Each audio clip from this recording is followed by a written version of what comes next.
Hi guys, this week I have a watercolor speed paint and I'm going to be painting Aigis from Persona 3 and I'm doing a scene where she's lying down in the water, and as you can see here, I'm laying down my masking fluid with an old brush just to preserve some of the white spots in the water. And after it's dried, I start to paint in the water. I wet the paper first with just clean water, and then I drop in some blue just to kind of make the water look like it blooms in. The wet and wet technique gives a subtle effect which looks nice. And then I'm just starting to block in the base colors for the skin and the clothes. And one tip is that when you're painting with characters with predominantly pale color scheme, like with Aigis, she has pale skin and blonde hair and almost white clothes, is that you have to be careful to preserve the white of the paper because it's really difficult to lighten with watercolor as you go on, especially when it dries. And it helps to have like a paper towel or a baby wipe handy just to kind of lighten up some patches of color that get too dark.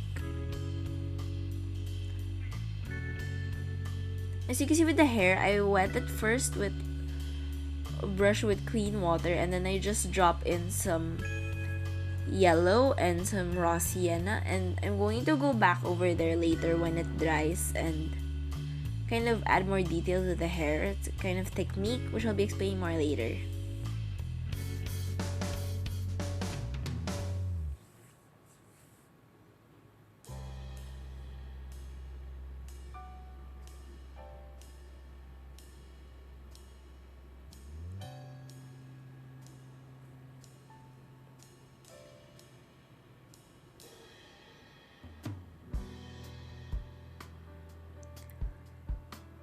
I had this kind of idea of this picture, like it just popped in my mind, but I hadn't gotten the chance to really sit down and paint for a while because I've been really busy with school and some other things. But now it's really fun because I get to paint now. And this was also because I wanted to test some new watercolor paper.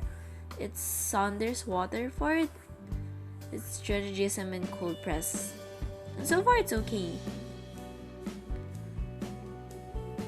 Okay, as you can see here, I'm going back to the hair and I'm adding darker splotches, and they're kind of browner now. It's burnt sienna and some burnt umber. And I'm going to let that dry for a while. And while that's drying, I'm going to add more detail to other spots that are far away from the hair, just so the colors don't run and get all muddy. And after that's dried, I start to add some of the details to the hair with a really fine brush. I'm using a dark brown color.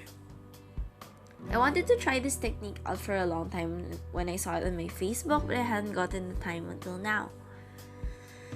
It's really nice because the first layers of wet and wet give a sort of texture to the hair, and then adding the fine detail with the brush when everything's dry just pulls the look all together.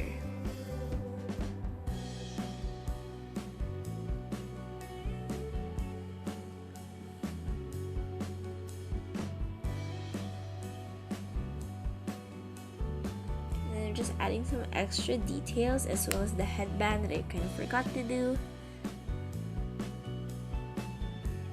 Kind of refining everything in.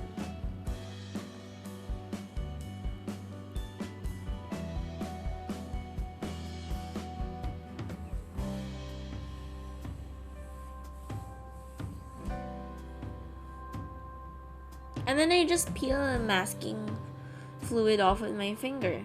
It's really easy to pull off as long as you remove it within the same day you place it. If you leave the masking fluid on for a long time, it's gonna get really difficult to remove. Yeah, so that's been my watercolor speed paint for this week, and if you enjoy this video, show some love with a thumbs up down below and subscribe to my channel. I do weekly uploads. Thanks for watching!